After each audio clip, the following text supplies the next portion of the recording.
기도의 열정을 회복하라 제8일째 아침입니다. 오늘 주시는 말씀 예레미야 29장 11절에서 13절까지 말씀입니다. 예레미야 29장 11절에서 13절까지 말씀.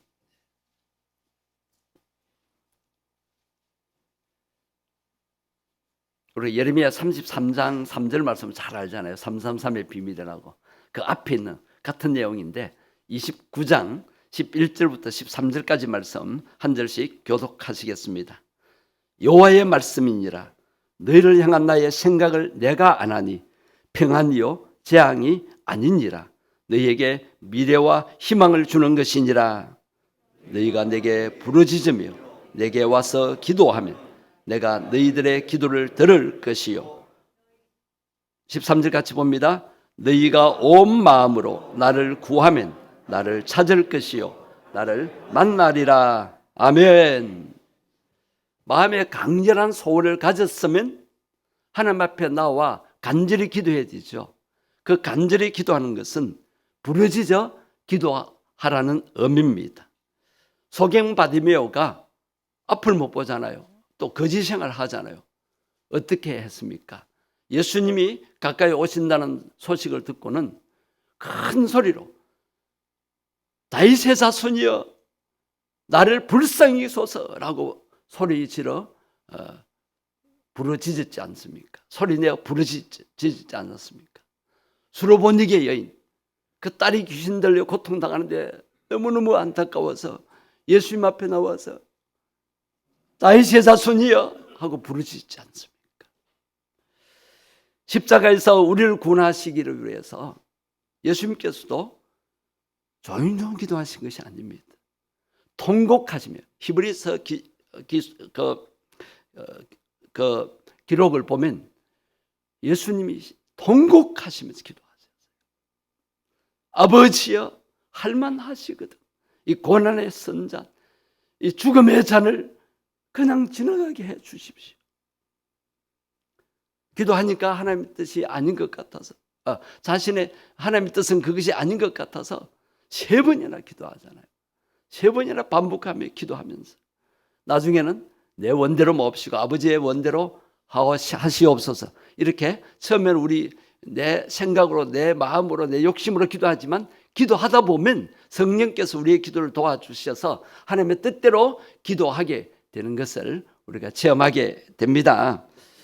누가복음 18장 7절 말씀 보십시오. 하물며 하나님께서 그 밤낮 부르짖는 택하신 자들의 원한을 풀어주지 아니하시겠느냐, 그들에게 오래 참으시겠느냐.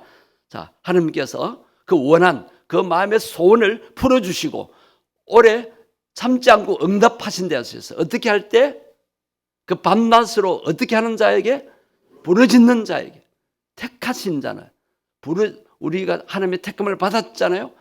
하나님의 자녀입니다. 응답도 약속 받았습니다. 왜 응답 못 받습니까? 부르짖어 기도하지 않기 때문입니다. 밤낮 문제 해결이 안 되면 밤낮으로 부르짖어야 됩니다. 새벽기도 와서 출근 때문에 시간이 없으면 따로 시간 내어서 저녁에 혼자라도 하나님 앞에 간절히 부르짖어 기도할 수 있어야 됩니다. 부르짖는 기도야말로 응답받는 기도라고 할 수가 있습니다. 그러면 부르짖는 기도란 무엇입니까? 오늘 보면 12절 말씀을 자세히 한번 보십시오. 12절 너희가 내게 부르짖으며 내게 와서 기도하면, 이 내게가 누굽니까? 하나님에게.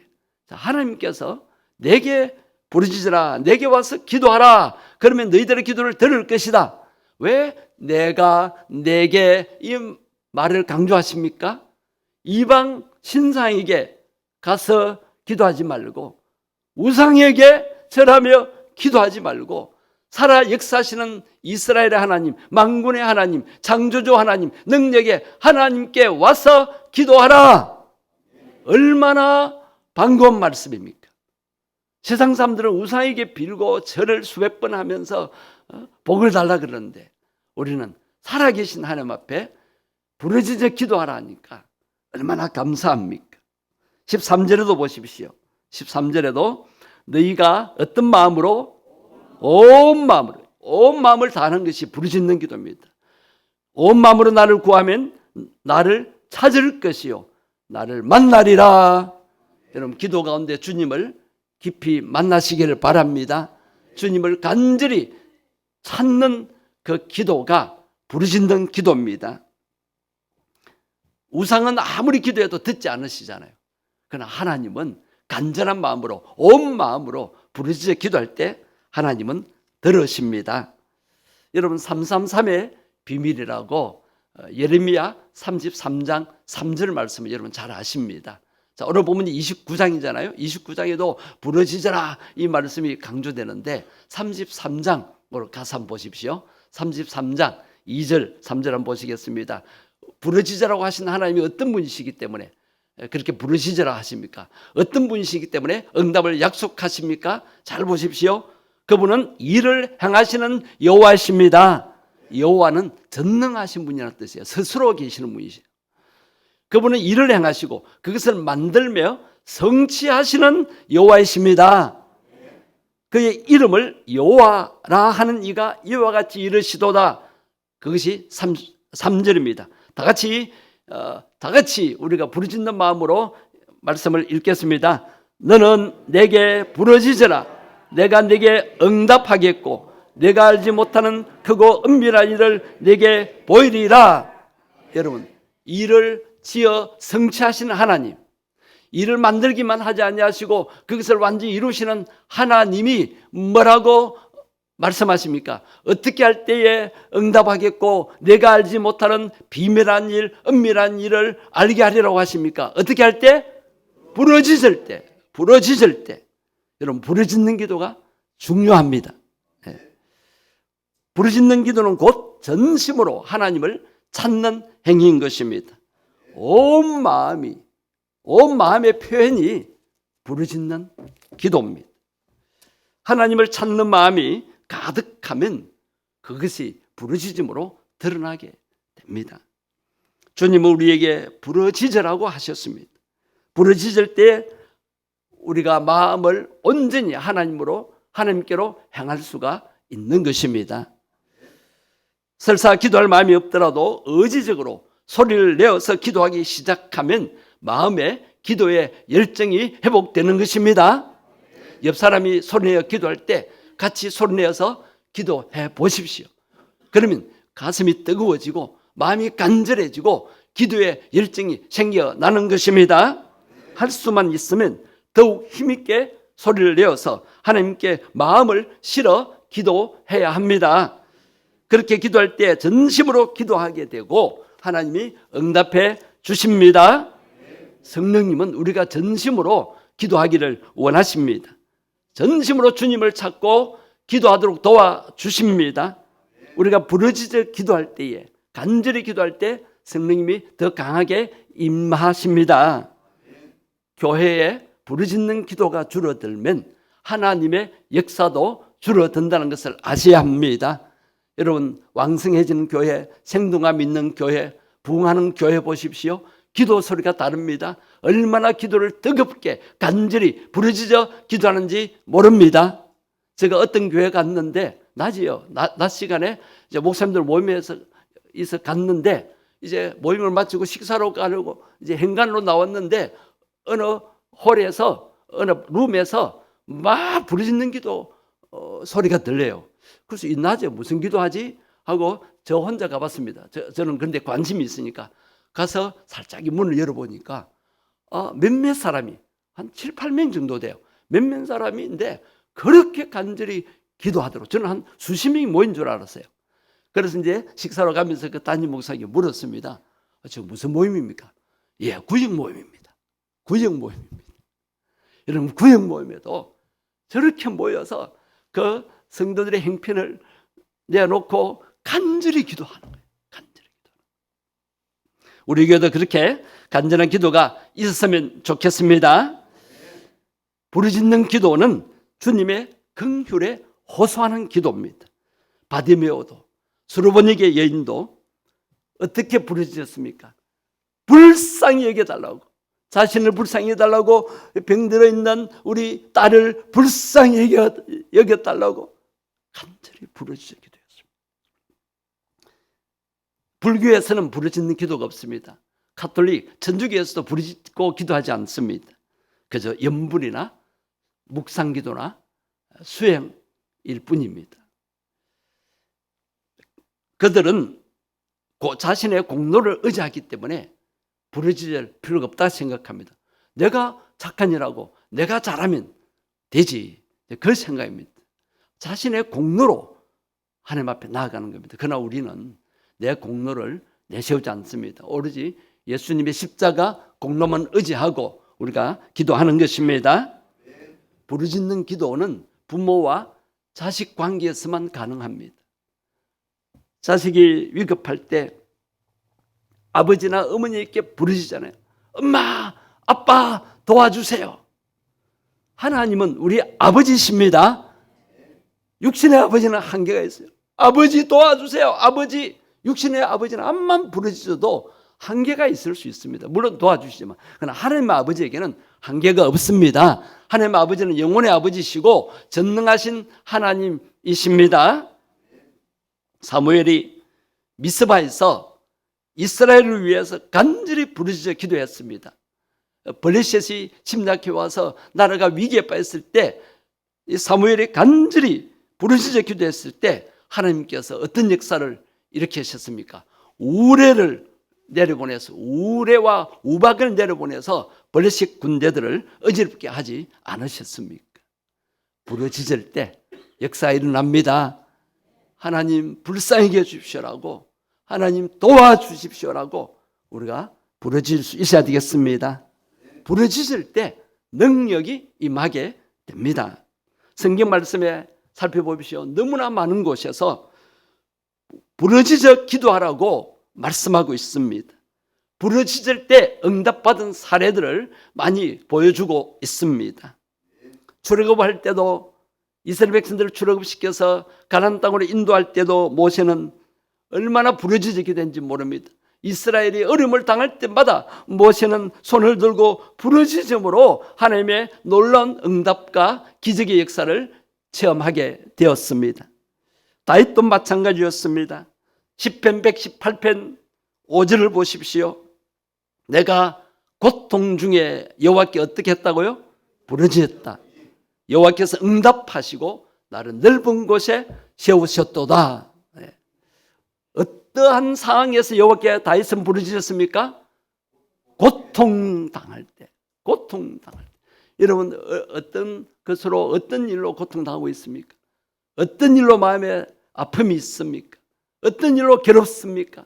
어떤 일로 못 살겠다 하는 생각이 듭니까? 그 고통을 하나님 앞에 내어놓으면서 부르짖어 기도해 보시기를 바랍니다. 또한 시편 30편 2절에 가서 보아도 다윗이 이렇게 또 기도합니다. 여호와 내 하나님이여, 내가 주께 부르짖음에 부르짖어 기도함으로 나를 어떻게 하셨다? 고치셨다. 질병에서도 고쳐 주셨다는 것입니다. 어느 전도사님의 어머니, 남자 전도사님의 어머니가 이제 암에 걸렸는데 하나의 암이 아니라 유방암, 혈액암은 백혈병이잖아요. 백혈병은 그 당시에는 못 고치는 병이었어요. 불치병이었어요. 요사이도 참 완치가 힘든 그런 병이죠. 자, 혈압암에도, 혈액암에도 걸렸고 피부암까지 걸렸어요. 기가 막히잖아요. 하나의 암도 견디기 힘드는데 이 세 가지 암이 동시에 왔으니까 이 전사님 얼마나 마음이 다급했던지 어머니를 위해서 간절히 기도하기 시작했습니다. 얼마나 간절히 부르짖으며 기도했는지 온 교회가 다 알 정도였습니다. 어머니가 만약에 암에 걸려 돌아가시면 나를 위해 누가 기도해 주실 건가? 물론 성도들이 기도해 주지만 내 목회 앞길에 어머니가 기도해 주셔야 되는데 그 어머니의 그 질병을 위해서 하나님 앞에 간절히 기도했습니다. 한 주간을 간절히 기도했는데 목에서 피까지 나왔습니다. 여러분, 그런 간절한 기도를 하나님께서 외면하실 수가 있겠습니까? 성령 하나님께서 그 어머니의 그 암들을 깨끗이 치유해 주셨습니다. 여러분에게 어떤 질병이 있습니까? 어떤 간절한 소원이 있습니까? 어떤 원한과 어떤 고통이 있습니까? 꼭 해결되기 바라는 문제가 있습니까? 염려하지 말고, 세상 것만 의지하지 말고, 사람 의지하지 말고, 병원 의지하지 말고 간절히 하나님 앞에 기도해 보시기 바랍니다. 전심으로 하나님 이름을 부르며 온 마음을 다해 하나님 앞에 목청껏 부르짖어 기도해 보십시오. 하나님께서 반드시 응답하실 것입니다. 우리 교회에서 정말 열정적으로 기도하는 분이 계시잖아요. 우리 최지은 집사님, 찬양 인도하고 나서 찬양에 은혜 받은 것 위해서 또 예배 시간에 말씀 은혜 받기 위해서 간절히 강단에서 뜨겁게 기도하잖아요. 여러분, 온 교회가, 온 성도들이 그렇게 뜨겁게 기도할 때 우리 교회에 놀란 성령의 역사가 나타나게 될 것입니다. 우리 송목사님이나 유목사님도 설교 후에 합심 기도할 때 얼마나 간절히 뜨겁게 기도합니까? 목사님만 앞에서 막 기도하니까 여러분 기도가 안 되죠. 같이 소리내서 기도해야 됩니다. 같이 소리내서 기도해야 됩니다. 오늘 새벽에는 정말 소리내서 기도해 보십시오. 물론 묵상 기도할 때가 있어요. 삶의 현장에서. 우리 집사님 기도에 우리의 주일날 예배 드린 것이 새벽에 기도하고 예배 드리는 것이 하루 종일 그것이 연장되어야 됩니다. 우리 삶의 예배입니다. 여러분, 삶의 예배라는 말씀 많이 들었잖아요. 삶 속에서 기도가 있어야 되고, 삶 속에서 찬송이 있어야 되고, 말씀 묵상이 있어야 돼요. 그럴 때 그때는 다른 사람이 있는데 어떻게 소리내 기도합니까? 그때는 마음속으로 기도해요. 또 입술만 움직이는 기도, 묵상 기도. 그렇지만 성전에서 함께 모여 기도할 때는 우리가 공동 제목을 가지고 우리 정말 교회를 위해서 기도할 때는 합심 기도, 이때는 소리내어 기도해야 됩니다. 지금까지 죽어도 나는 소리가 안 난다. 한번 생각해 보십시오. 다른 데는 소리 잘 내시잖아요. 조금만 내 이해관계 있으면 내가 손해 안 보기 위해서 막 소리 지르잖아요. 또 누가 나에게 자존심 상하는 말하면 막 소리로, 큰 소리로 갚아주잖아요. 그때는 소리를 잘 내는데 벙어리도 아니고 목소리가 나쁜 것도 아니고 작은 목소리도 아니고 평소에는 큰데 왜 기도할 때만 기어 들어갑니까? 왜 기도할 때만 소리가 작아집니까? 왜 그렇습니까? 여러분, 성령의 임재를 경험하십시오. 성령께서 소리내어 부르짖도록 도와주실 것입니다. 소리내어 부르짖는 것은 부끄러운 것이 아닙니다. 그렇게 하지 못하는 것이 부끄러운 줄 아시고 오늘 이 새벽에는 간절히 부르짖어 기도했으면 좋겠습니다. 기도의 열정을 회복하라 9번째 날입니다. 오늘 주시는 말씀, 낙심하지 말고 간청하라. 본문 말씀은 누가복음 18장 1절에서 8절까지 말씀입니다. 누가복음 18장 1절에서 8절까지 말씀입니다.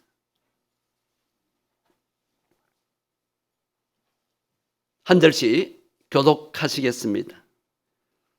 예수께서 그들에게 항상 기도하고 낙심하지 말아야 할 것을 비유로 말씀하여 이 시대에 어떤 도시에 하나님을 두려워하지 않고 사람을 무시하는 한 재판장이 있는데 그 도시에 한 가부가 있어 자주 그에게 가서 내 원수에 대한 나의 원한을 풀어주소서 하되 마땅히 듣지 아니하다가 후에 속으로 생각하되 내가 하나님을 두려워하지 않고 사람을 무시하나 이 과부가 나를 번거롭게 하니 내가 그 원한을 풀어주리라. 그렇지 않으면 늘 와서 나를 괴롭게 하리라 하였느니라.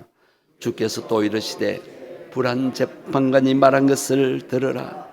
하물며 하나님께서 그 밤낮 부르짖는 택하신 자들의 원한을 풀어주지 아니하시겠느냐. 그들에게 오래 참으시겠느냐. 네게 이르노니 속히 그 원한을 풀어주리라.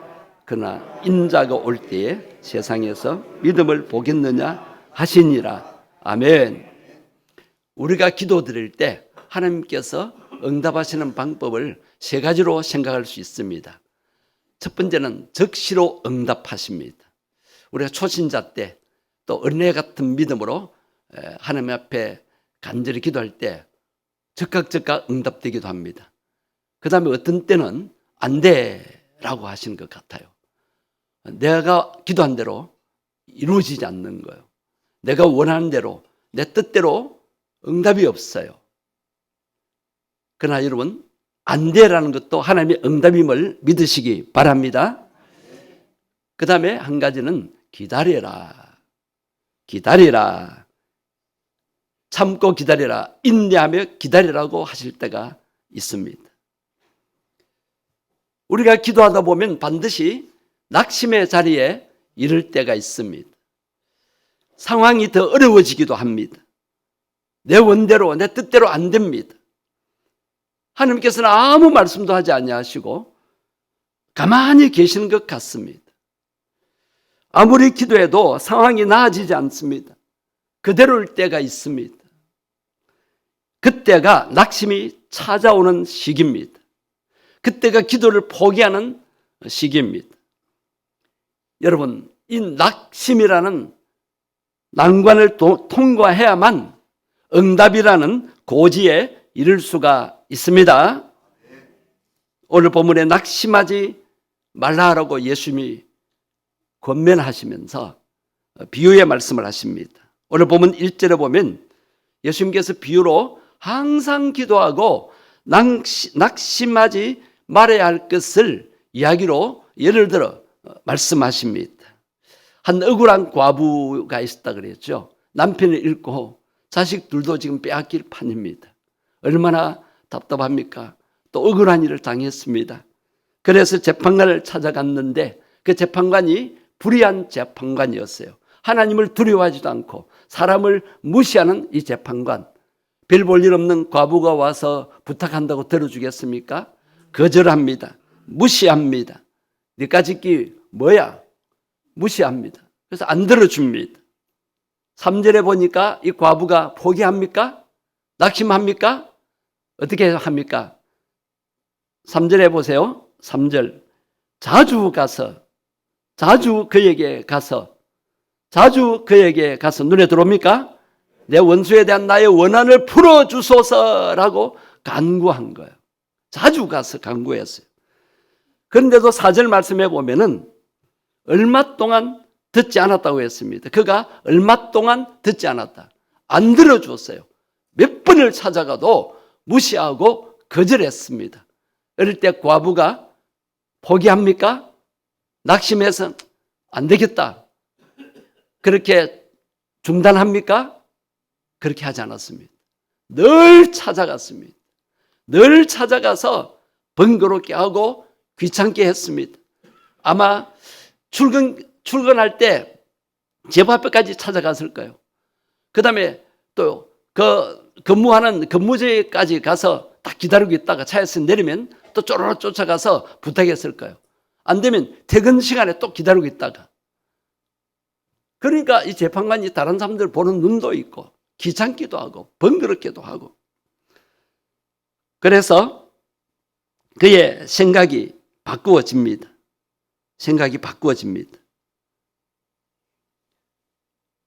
어떻게 바뀝니까? 내가 이 과부의 원한을 안 들어주면 계속 와서 번거롭게 할 것이고 내일 또 귀찮게 할 것이고. 그래서 이 재판관이 들어주었다는 예수님의 말씀입니다. 여러분, 기도해도 응답이 없는 것 같습니까? 기도해도 하나님이 가만히 계시는 것 같습니까? 기도하는데 여러분 뜻대로 여러분 원대로 안 이루어지고 있습니까? 자, 여기서 하나님이 살아계시지 않습니까? 하나님이 살아계심을 믿습니까? 이때 우리가 신앙이 약해질 수가 있습니다. 내 기도 응답 안 된다고 여러분 하나님이 계시냐 안 계시니, 하나님이 역사하시니 아니하시니, 하나님 나를 사랑하지 않으시니 그런 생각하지 마시고 계속 인내하며 참으면서 부르짖어야 합니다. 인내, 기다림은 성도의 전공이 되어야 합니다. 기도하고 인내하는 것이 성도다운 모습임을 아셔야 합니다. 기도의 오기에 대해서 제가 말씀드렸죠. 기대야 하고 기도하고 기다리면 기적이 일어나고 기뻐할 수 있다. 거듭난 마음, 옥토 같은 내 마음, 성숙한 신앙 인격, 정말 하나님처럼 거룩하게 닮아가고 하나님 백성다운 모습을 갖추고 교회 중직자의 본을 보이는 그것이 인내로 인하여 되는 것입니다.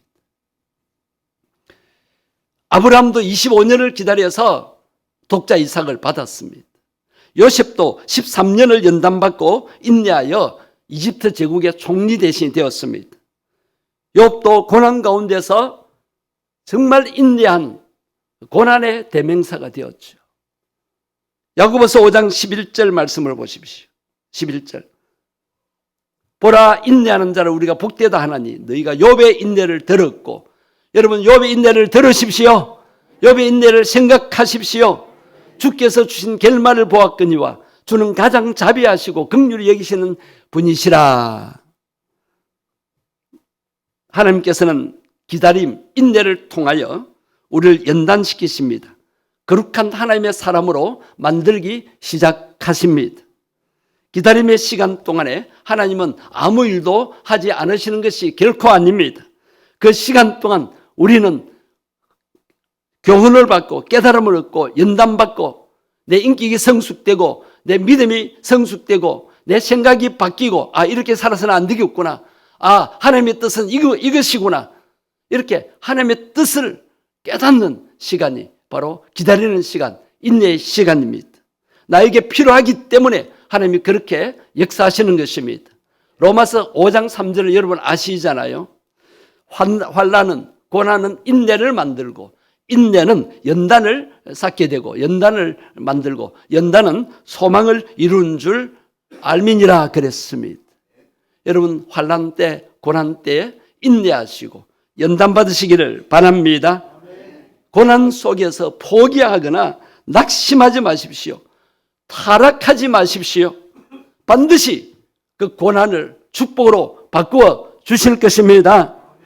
성도님 여러분, 새물교회 성도님 여러분, 낙심해서는 안 됩니다. 인내해야 합니다. 오래 참는 것은 성령의 열매입니다. 성령의 열매를 맺으시기를 바랍니다. 자, 억울함을 당한 과부 어떻게 해서 응답받았습니까?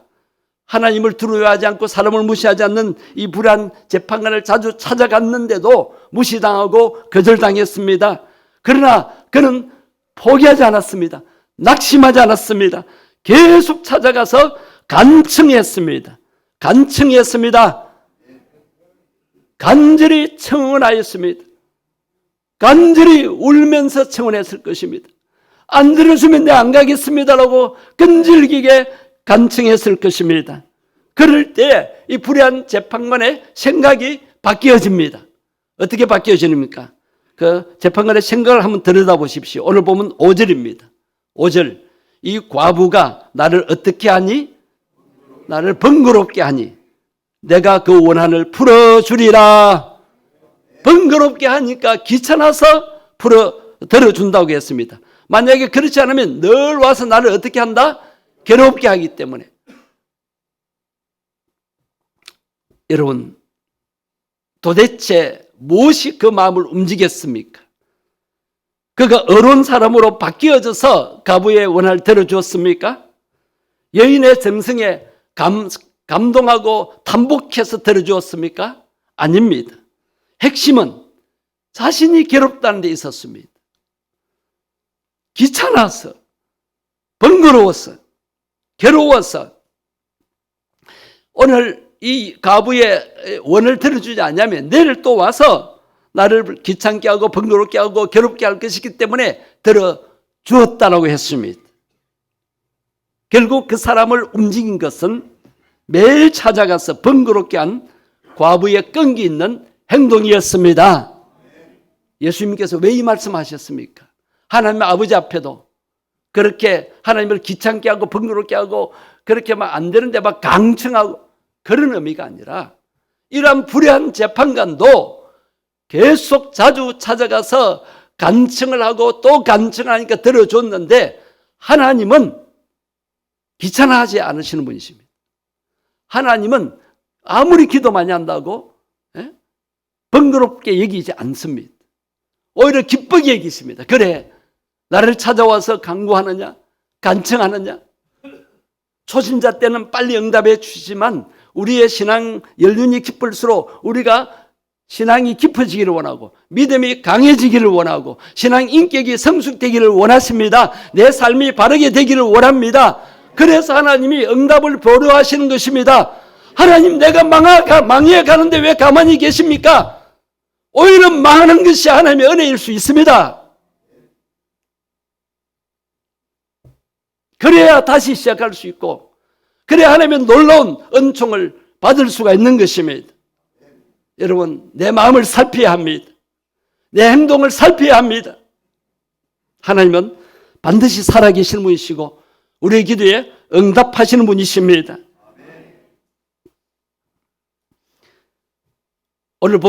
오늘 본문 말씀이 누가복음 18장인데 누가복음 11장에 보면 또 예수님께서 기도에 관한 이야기를 또 하십니다. 누가복음 6장에서 주기도문을 가르쳐 주신 다음에 11장에서 기도하는 자세를 비유로 가르쳐 주셨습니다. 제 친구 이야기죠. 여행 중에 어떤 친구가 여행하는 중에 있던 친구가 어느 날 밤 늦게 친구를 찾아왔습니다. 그런데 밤이 되어서 먹을 것 다 먹고 먹을 것이 없습니다. 친구는 배고파합니다. 어떻게 합니까? 같은 동네에 사는 다른 친구 집을 찾아가서 빵을 달라고 합니다. 떡 3덩이, 즉 빵 3덩이를 달라고 합니다. 그럴 때 이 친구가 이미 밤이 늦었고 온 가족이 함께 침실에 누웠고 아마 우리나라 같으면 이불을 같이 덮었어요. 그런데 일어나서 이불을 덜치고 불을 켜고 빵을 찾고 하면은 온 가족이 다 깨어 일어날 판입니다. 그래서 못 준다. 지금 잠자리에 들었고 지금 모두가 잠들어 있고 못 준다. 내일 오너라. 그랬을 때 빵을 얻으러 간 친구가 포기했습니까? 어떻게 합니까? 어떻게 하죠? 계속 문을 두드립니다. 언제까지? 열어줄 때까지. 구하라, 찾아라, 문을 두드리라. 열릴 때까지. 안 주면 안 갑니다. 그래서 예수님이 이 이야기를 하시면서 결론을 어떻게 지으셨습니까? 그 벗됨을 인하여, 그 친구가 친구됨을 인하여 들어준 것이 아니고 어떻게 해서? 계속 구하니까 그 간청함을 인하여 그랬습니다. 친구이기 때문에 오늘 누가복음 11장 8절 한번 봅시다. 11장 8절 보세요. 내가 네게 말하노니 비록 벗됨 친구됨으로 인하여는 일어나서 주지 아니할지라도 그 무엇을 인하여? 그 간청함을 인하여 일어나 그 요구대로 주리라. 간청함을 인하여 그 요구대로 주리라. 친구가 빵을 준 것은 우정도 아니었고 의리도 아니었습니다. 그 인격 때문도 아니었습니다. 뭐했기 때문에? 계속 간청했기 때문입니다. 조은기 목사님의 책에서 제가 읽은 기억이 있습니다. 그 둘째 아들이 아마 초등학교 때 아이들과 함께 학교 마치고 집에 오는 길에서 번데기를 사 먹었어요. 그런데 그 번데기를 사 먹고 식중독으로 그 아들이 죽어가고 있었습니다. 그 식중독 사건으로 7명의 아이들이 죽었다고 했습니다. 늦게까지 신방하고 집에 돌아와 보니까 작은 아들이 죽어갑니다. 얼굴이 창백해집니다. 몸 상태가 이상합니다. 그럴 때 이 조영규 목사님이 이 아들을 살려달라고 간절히 기도했습니다. 하나님, 이 아들을 살려주십시오. 얼마나 간절히 간청했다면 이 아들 불러가신다면 저를 불러가십시오. 이 아들을 살려주시고 저를 불러가십시오. 피를 토하는 기도를 드린 후에 12시, 밤 12시쯤 되어서 이 아이가 자다가 뭔가 다 토하고 그렇게 해서 기적적으로 살아났다는 것입니다. 그 식중독으로 7명의 아이들은 죽었는데 기도한 이 아이는 살아났다라고 간증을 했습니다. 여러분, 기도를 끈질기게 하셔야 됩니다. 몇 번 행식적으로 기도하다가 응답이 없다고 중단하면 안 됩니다. 기도를 응답받을 때까지 하셔야 됩니다. 우리 좀 그런 인내와 끈기를 가지고 기도하여서 응답을 체험했으면 좋겠습니다. 오늘 본문 마지막 절에 보면 인자가 올 때에 믿음을 보겠느냐 하셨습니다. 자, 여기서 무슨 믿음일까요? 인자가 올 때 예수님이 재림하실 때 믿음을 보신다 그랬어요. 무슨 믿음? 아무리 새벽 시간이지만 좀 말씀을 좀 들으십시오. 무슨 믿음? 구원받는 믿음. 지금 기도에 관한 이야기를 했잖아요. 무슨 믿음? 기도에 관한 믿음. 어떤 기도? 끝까지 기도하는.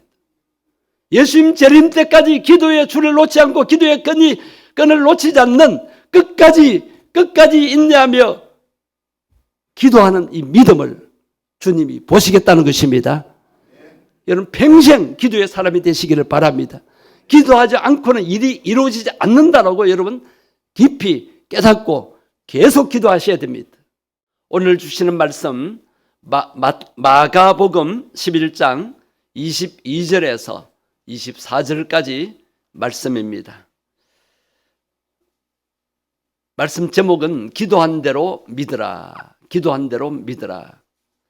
본문 말씀은 마가복음 11장 22절에서 24절까지 말씀 한 절씩 교독하시겠습니다. 예수께서 그들에게 대답하여 이르시되 하나님을 믿으라. 하나님을 믿으라. 내가 진실로 너희에게 이르노니 누구든지 이 산들어 들리어 바다에 던져지라 하며 그 말하는 것이 이루어질 줄 믿고 마음에 의심하지 아니하면 그대로 되리라. 다 같이 보시겠습니다. 그러므로 내가 너희에게 말하노니 무엇이든지 기도하고 구하는 것은 받은 줄로 믿으라. 그리하면 너희에게 그대로 되리라. 아멘. 하나님께서 기도하라고 하셨는데 예수님께서도 깨어 기도하라고 하셨는데 기도하면 과연 그대로 이루어질까요? 우리는 기도하면서도 의심하고 염려합니다. 정말 기도하는 대로 될까? 기도해놓고도 염려합니다. 두려워합니다. 의심하게 됩니다. 오늘 본문 그래서 22절에 하나님을 믿으라고 말씀하십니다. 예수님께서 그들에게 대답하되 하나님을 믿으라. 하나님을 믿고 우리는 기도하는 겁니다. 즉 하나님의 약속의 말씀을 믿고 기도하는 것입니다. 우리가 열심히 기도하지만 응답되지 않는 이유가 어디에 있을까요? 그것은 바로 믿음에 있습니다. 하나님을 믿는 믿음 있느냐 없느냐. 살아계신 하나님이 내 기도에 응답하시는 것을 믿고 그 약속하신 말씀대로 이루어 주실 것을 믿고 나가야 한다는 것입니다. 많은 사람들이 기도를 해도 믿음으로 기도하지 않을 수가 있습니다. 행식적인 기도로 끝날 수 있습니다. 그리고 기도한 것이 이루어질 것을 간절히 믿지 않습니다. 응답되면 좋고 안 되면 안 되는 거고 이렇게 생각할 수 있습니다. 기도한다고 하면서 정말 한숨 쉬고 오히려 더 큰 문제가 일어날 것을 생각하며 걱정하기도 합니다. 기도 속에 믿음이 없는 것입니다. 하나님이 이루어 가실 것을 믿지 않는 것입니다. 성도님 여러분, 우리의 기도는 허공을 치는 기도가 아닙니다. 저 이방인들이 기도하는 것처럼 저 미신을 섬기고 우상 종교를 섬기는 그들이 기도하는 것처럼 우리의 기도는 그냥 막연하게 기도하는 것이 아닙니다. 약속의 말씀을 믿고 기도하는 것입니다. 미신이나 우상 얘기는 약속이 없어요. 이방 종교에서 기도해도 그들 어떤 약속을 믿고 기도하는 게 아닙니다. 불경에 기도하면 응답해 주겠다 그런 약속이 없습니다. 그러나 기도한 대로 무엇이든지 이루어 주실 수 있는 하나님께서는 분명히 약속을 하셨습니다. 그분은 창조주 하나님이시고 전능하신 하나님이시기 때문입니다. 하나님께서는 우리가 기도하기 때문에 응답하시는 것이라기보다 하나님의 말씀을 믿고 기도하기 때문에 응답하시는 것입니다. 기도는 하나님의 말씀을 믿는 믿음의 표현입니다. 히브리서 11장 1절에 믿음에 대해서 정의하고 있습니다. 자, 믿음은 뭐라고 했어요?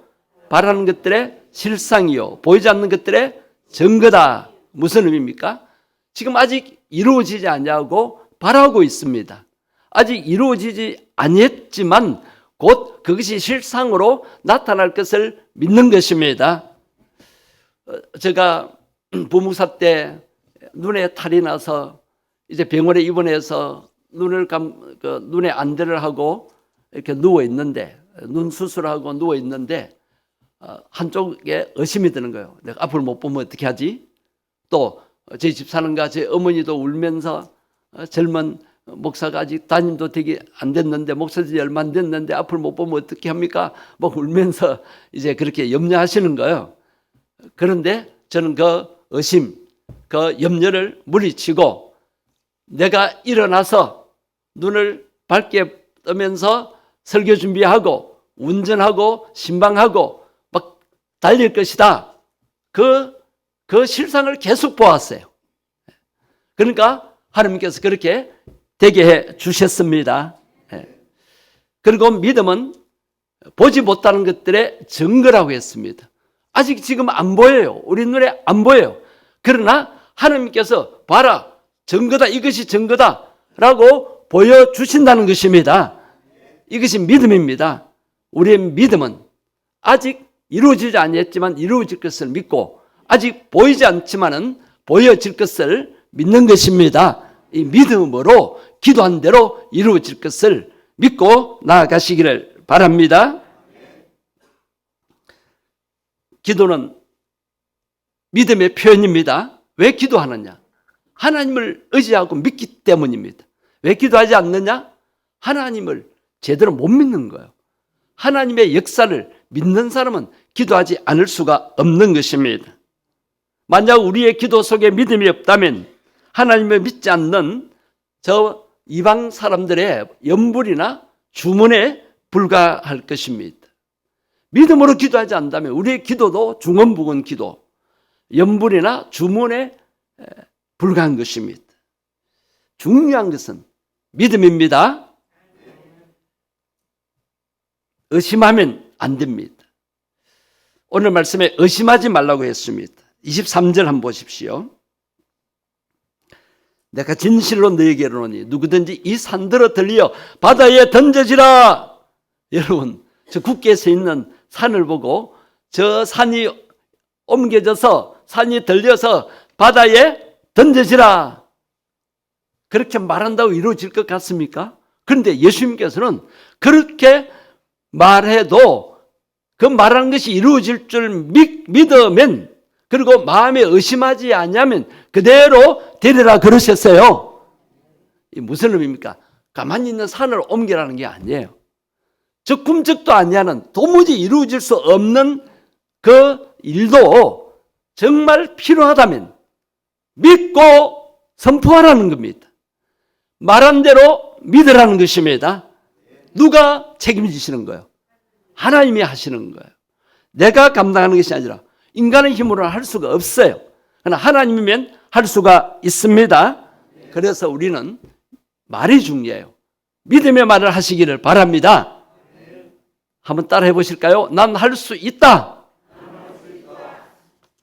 몸이 아파도 다 나을 것이다. 내 힘으로 해결할 수 없다. 그렇지만 하나님이 해결해 주실 것이다. 이 믿음의 말을 해야 됩니다. 내 말한 대로 될지어다. 내가 말한 대로, 내 귀에 들린 대로 내가 행할 것이다. 가나안 땅에 들어갈 수 있다. 가나안 7 족속을 이길 수 있다. 이렇게 말하는 사람이 있고, 안 돼, 못 들어가, 우리는 못 이겨, 우리는 그들 보기에 메뚜기야. 그렇게 말하는 자는 그렇게 되고 말았습니다. 믿음으로 말할 때 그 말을 들으신 하나님께서 우리의 믿음을 보시고 이루어 가십니다. 말을 통해서 여러분 믿음을 보이시기를 바랍니다. 항상 부정적으로 말하는 사람이 있어요. 안 돼. 인간의 경험과 힘과 열심으로 안 되죠. 하나님이 역사하시면 된다는 거예요. 그래서 우리 성도들, 우리 신앙인의 그 모습은 말투가 달라지는 겁니다. 항상 부정적으로 말하는 사람은 안 되게 되어 있습니다. 그러나 믿음으로 믿고 적극적으로 말하는 사람은 말한 대로 되는 것을 보게 되는 것입니다. 한번 옆에 분에게 이야기하십시다. 말한 대로 됩니다. 기도한 것이 그대로 되기를 여러분 원하십니까? 그러면 의심하지 말고 여러분이 말로 기도한 대로 그대로 이루어질 것을 믿으시기를 바랍니다. 야고보서 1장 6절에서 8절 말씀을 한번 보시겠습니다. 오직 믿음으로 구하고 조금도 뭐하지 말라? 의심하지 말라. 의심하는 자는 마치 바람에 밀려 요동하는 바다 물결 같으니 이런 사람은 무엇이든지 주께 얻기를 생각하지 말라. 두 마음을 품어 모든 일에 정함이 없는 자로다. 믿음으로 구함이 이루어지는데 의심이 들어오는 거예요. 의심하는 것은 바람에 밀려 바닷물이 요동치는 것과 같습니다. 지난번도 설명했지만 파도가 칩니다. 파도는 부서지는 거예요. 갈라지는 거예요. 우리 마음에 파도가 치면 마음이 막 이랬다 저랬다 이렇게 할까 저렇게 할까 두 마음 품게 되고 정함이 없어요. 안정이 안 돼요. 그러면 이루어질 수가 없는 겁니다. 기도했으면 평안을 누려야 됩니다. 여러분 기도해도 불안하고 염려하면 평안이 올 때까지 기도하라고 했지요. 아멘.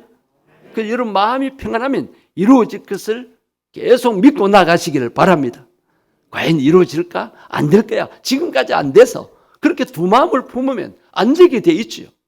하나님께서는 믿음의 말로 기도하는 거 원하시고 믿었으니까 마음의 안정, 평안을 누리기를 원하시는 것입니다. 의심을 물리치시기를 바랍니다. 의심이 믿음의 반대입니다. 의심이 계속 올 때 여러분 이렇게 물리치십시오. 예수 이름으로 의심마귀는 물러가라. 그러면 돼요. 자, 한번 외쳐봅시다. 예수 이름으로 명하노니 의심마귀 물러가라. 의심마귀 물러가라. 의심을 이겨내면 됩니다. 그 다음에 받은 줄로 믿으십시오. 아직 안 이루어졌지만 아직 기도 응답을 못 받았지만 받은 줄로 믿으시기를 바랍니다. 기도하고 구한 것은 받은 줄로 믿으라고 오늘 본문 24절에서 말씀하고 있습니다. 그러므로 내가 너희에게 말하노니 무엇이든지, 자 무엇이든지입니다. 특별한 거 아니에요. 무엇이든지 기도하고 구하는 것은 받은 줄로 믿어라. 그리하면 너희에게 그대로 되리라. 아직 안 받았어요. 아직 응답이 안 되었어요. 믿습니다. 응답될 것을 믿습니다. 자, 제가 치유기도 하면은 즉각 믿는 사람이 있고 기도해도 안 난대요. 그런 사람이 있어요. 여러분 기도했으면 성령님이 역사하십니다. 낫게 될 줄 믿어야 돼요. 믿는 사람은 즉각 낫고 그 다음에 계속 나아요. 그런데 기도 받고도 의심해요. 에이구 목사님이 그냥 기도한다고 낫나? 병원 가야 되지, 수술해야 되지, 약을 먹어야 되지. 자꾸 그런 딴 마음이 드는 거예요. 여러분 지어기도 했으면은 낫는다라고 믿으시기를 바랍니다. 그래서 어떤 분이 이렇게 고백하잖아요. 나는 다 나았다. 나는 다 나았다. 지금 아직 아파요. 그런데 하나님이 고쳐주실 것을 믿고 믿음으로 선포하는 거예요. 나는 다 나았다. 내가 기도하는 문제 해결되었다. 믿음이 중요한 것입니다. 우리가 기도하는데도 왜 안 이루어질까요? 믿음으로 구하지 않고 또 기도한 것을 받은 줄로 믿지 않기 때문입니다. 성도 여러분, 기도한 대로 정말 믿기만 하면 놀라운 역사가 일어납니다. 하나님께서는 우리가 기도하는 것도 보시고 기도해놓고 염려하고 걱정하는 모습도 보고 계십니다.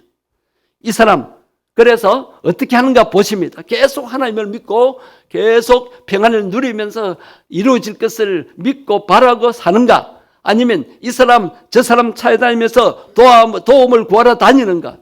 여러분, 하나님 도와달라 해놓고는 왜 사람 보고 도와달라 하는 거예요?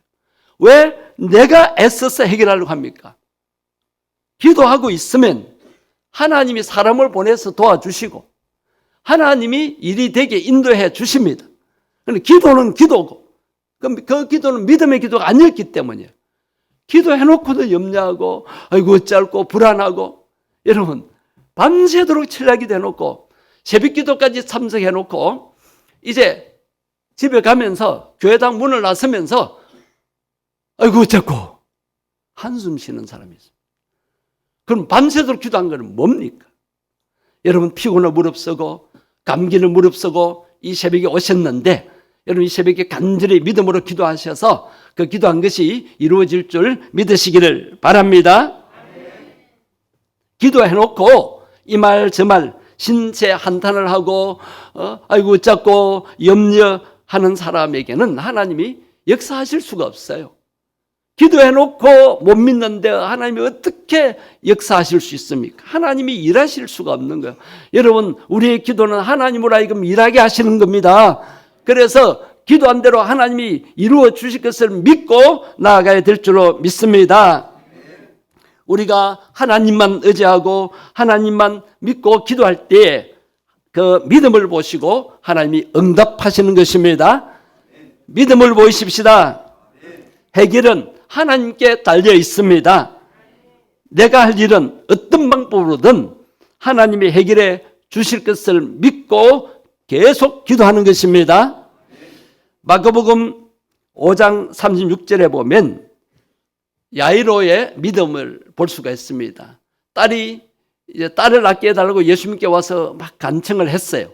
그럴 때 내가 고쳐주마 하고는 이제 그 집으로 가는 도중에 혈루증 여인을 만나서 그 혈루증 여인을 치료하다가 이제 시간이 막 가버렸어요. 그래서 집에서 종이 왔습니다. 주인님, 딸이 지금 죽었습니다. 그때 야이로가 절망합니다. 아이고 예수님이 좀 지체하지 않으시고 좀 빨리 갔으면 우리 딸이 나았을 텐데, 그 심정을 헤아린 예수님께서 뭐라고 하십니까? 마가복음 5장 36절입니다. 예수께서 그 하는 말을 곁에서 들으시고 회당자에게 이르시되 뭐라고 말합니까? 두려워하지 말고 믿기만 하라. 두려워하지 말고 믿기만 하라. 예수님이 가시는데 죽음이 문제입니까? 천지를 창조하신 분이신데, 사람을 만드신 분이신데 두려워하지 말고 믿기만 하라. 여러분, 죽은 딸이 어떻게 살아난다는 것을 인간의 이성과 경험으로 믿을 수가 있습니까? 그러나 누구의 말입니까? 누구의 말씀입니까? 주님의 말씀입니다. 그래서 우리 주님 말씀에 토를 달면 안 돼요. 주님 말씀에 의심하면 안 돼요.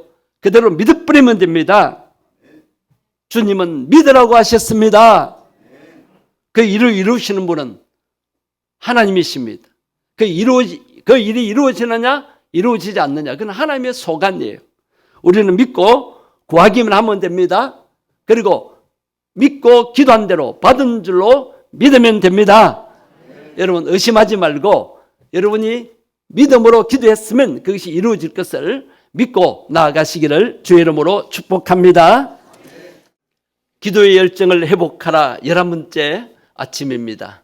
오늘 주시는 말씀 마가복음 14장 33절에서 38절까지 말씀입니다. 제목은 죽음을 앞에 둔 기도입니다. 마가복음 14장 33절에서 38절까지 말씀 한 절씩 교독하시겠습니다. 베드로와 야고보와 요한을 데리고 가실새 심히 놀라시며 슬퍼하사 말씀하시되 내 마음이 심히 고민하여 죽게 되었으니 너희는 여기 머물러 깨어있으라 하시고 조금 나아가사 땅에 엎드려 될 수 있는 대로 이때가 자기에게서 지나가기를 구하여 이르시되 아빠 아버지여 아버지께서는 모든 것이 가능하오니 이 산을 내게서 옮기시옵소서. 그러나 나의 원대로 마시옵고 아버지의 원대로 하옵소서 하시고 돌아오사 제자들이 자는 것을 보시고 베드로에게 말씀하시되 시몬아 자느냐 내가 1시간도 깨어 있을 수 없더냐 시험에 들지 않게 깨어 있어 기도하라.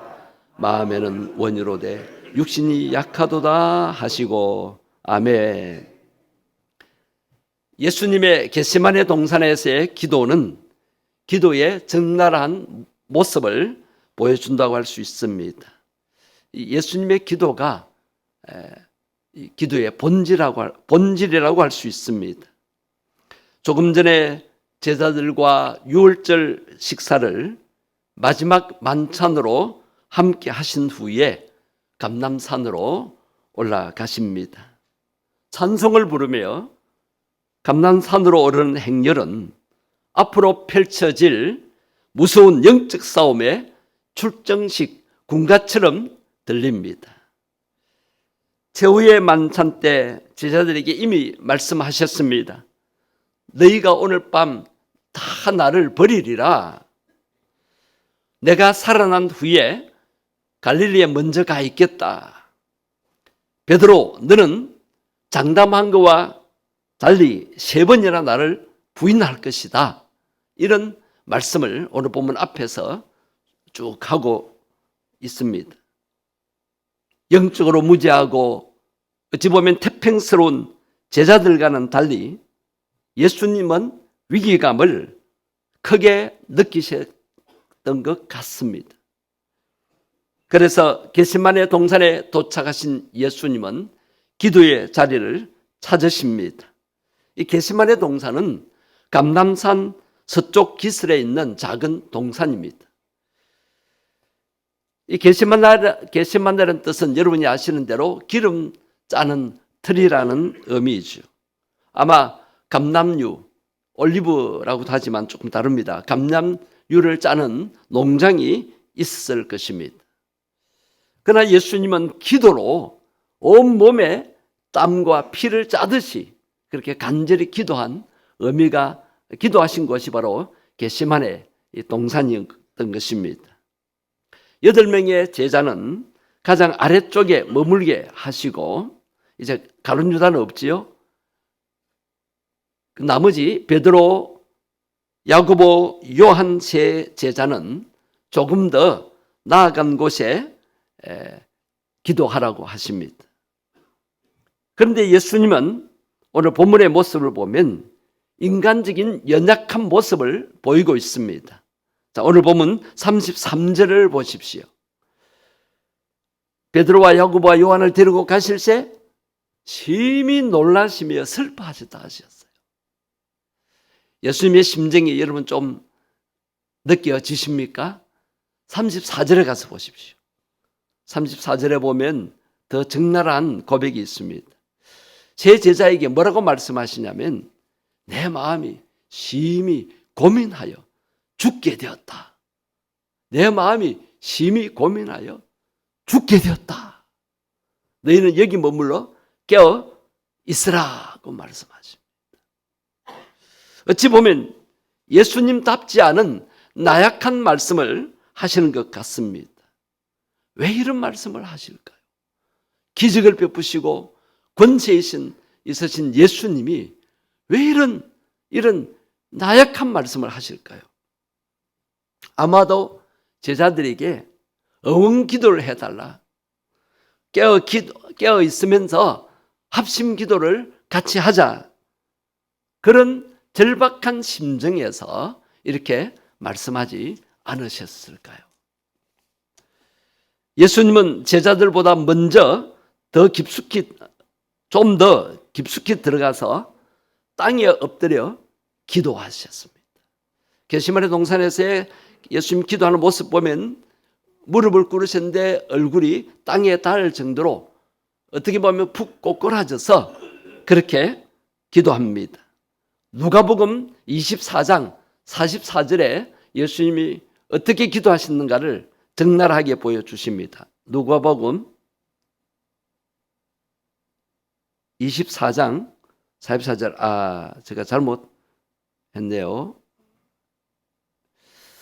누가복음, 제가 어떤 말씀이냐면 예수께서 힘쓰고 애써 더욱 간절히 기도하시니 땀이 땅에 떨어지는 빗방울같이 되더라고 하셨습니다. 예수님께서 십자가를 앞에 두고 죽음을 앞에 두고 힘쓰고 애써 기도하셨습니다. 더욱 간절히 기도하셨습니다. 땀이 땅에 떨어지는 빗방울같이 되도록 기도하셨습니다. 예수님께서 왜 이렇게 기도하셨을까요? 예수님 죽으셔도 부활하실 것을 아셨습니다. 예수님 십자가 죽음을 당하셔도 다시 살아날 것을 아셨습니다. 그런데 왜 이렇게 힘들게 기도하십니까? 얼마나 애써 기도하셨던지 기진맥진하셨습니다. 일어날 힘도 없을 정도로 도무지 신문당하시고 십자가를 지고 골고다 언덕에 올라갈 힘이 전혀 없으시도록 온 힘을 다 쏟아셔서 기도하셨습니다. 그래서 하늘로부터 천사가 나타나서 힘을 더할 정도가 되었다라고 누가복음 22장에 언급하고 있습니다. 처음에 예수님이 하신 기도 내용은 될 수만 있다면 이 때가, 이 고난의 때가 자기에게서 지나가기를 구했다라고 오늘 본문 앞부분에서 말씀하고 있습니다. 자, 오늘 본문 36절로 가봅니다. 36절 이르시되 아빠 아버지여 아버지께서는 모든 것이 가능하오니 이 잔을 내게서 옮기시옵소서. 하나님의 아버지 모든 것이 가능하지 않습니까? 그러니 이 선잔, 이 죽음의 잔, 이 고통의 잔을 내게서 옮기시옵소서. 이 고난의 죽음 안 당하게 해 주십시오. 예수님께서도 우리와 연약한 육신을 가지신 것을 보게 됩니다. 예수님이 지금까지 능력 있는 사역을 하시고 기적을 행하신 것은 연약한 육체를 통하여 성령님이 강하게 임재하시고 역사하시기 때문입니다. 하나님께서 성령의 기름을 물 붓듯이 부어주셔서 이런 사역을 행하셨다고 기록하고 있지 않습니까? 예수님은 신성과 인성을 가지신 분이십니다. 예수님은 하나님이시면서 사람이신 것입니다. 사람이시니까 인간으로서의 연약한 모습을 보이게 되는 것입니다. 이러한 인간의 연약한 모습으로 기도한 이 모습이 기도의 본질이 아니겠습니까? 약하기 때문에, 약한 인간이기 때문에 기도하는 것입니다. 여러분 약하시죠? 저는 연약해서 기도합니다. 저는 한계를 느끼기 때문에, 저는 너무너무 연약하고 약하기 때문에 하나님 앞에 기도합니다. 기도하지 않고는 목회할 수 없습니다. 여러분 예수님처럼 나는 연약한 존재다, 그것을 인식하시면서 능력의 하나님을 의지하는 기도를 계속했으면 좋겠습니다. 오늘 본문 36절 하반절을 보십니다. 36절 하반절, 나의 원대로 마시옵고, 아까 본 36절인데 하반절 보십시오. 그러나 나의 원대로 마시옵고 아버지의 원대로 하옵소서. 여러분 이 죽음의 잔, 이 십자가의 잔, 고통의 잔을 예수님도 연약한 육신으로서는 감당하기 어렵다는 것입니다. 그래서 솔직히 인간적인 심정으로는 이 잔이 그냥 지나갔으면 좋겠다는 생각입니다. 이렇게 이 처절한, 이 처참한 십자가 고난 안 당하고 이 죄인들을 구원하실 수 없습니까? 꼭 제가 죽어야 됩니까? 이런 절규입니다. 여러분, 고통당하기 다 싫어합니다. 죽음 당하기 다 싫어합니다. 예수님도 그러셨습니다. 그러나 내 원대로 몹시고 아버지의 원대로 하옵소서. 어떻게 보면 마지못해 순종하는 듯한 예수님의 기도인 것 같지만 절대 그렇지 않습니다.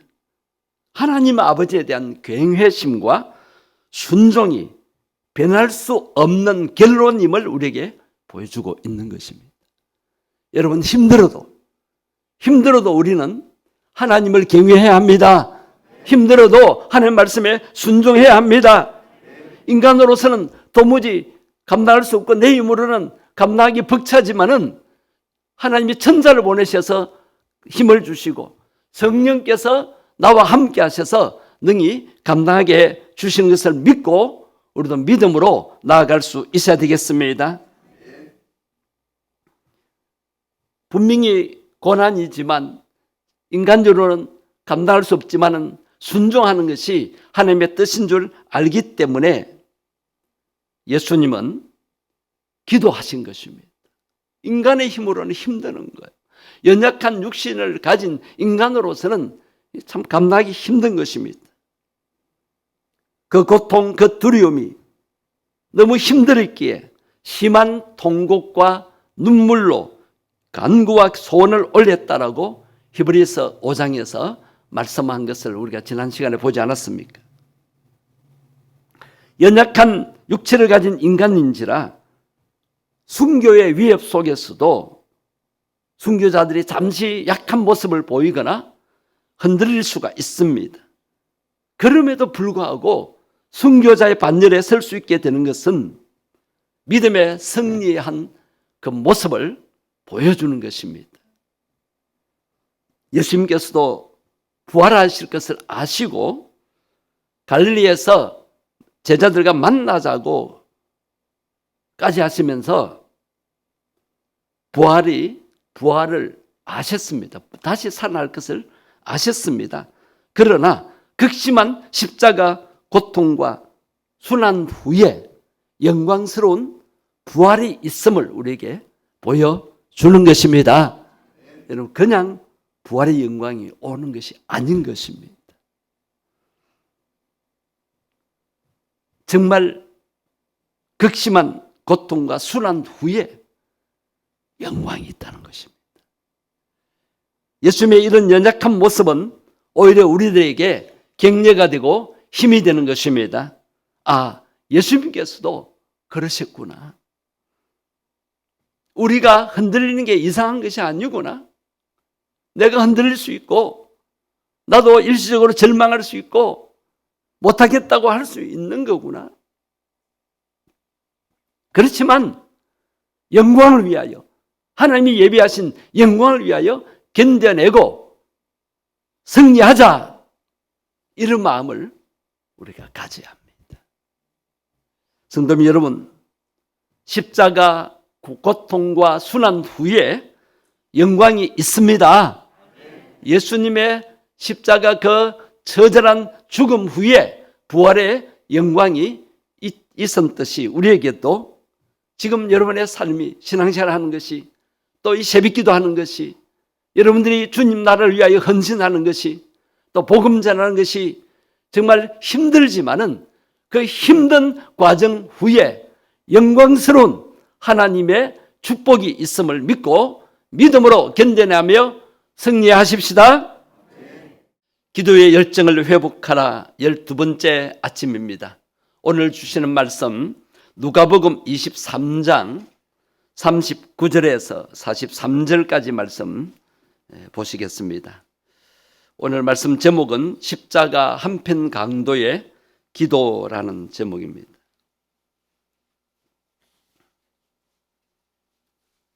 누가복음 23장 39절에서 43절까지 말씀 한 절씩 교독하시겠습니다.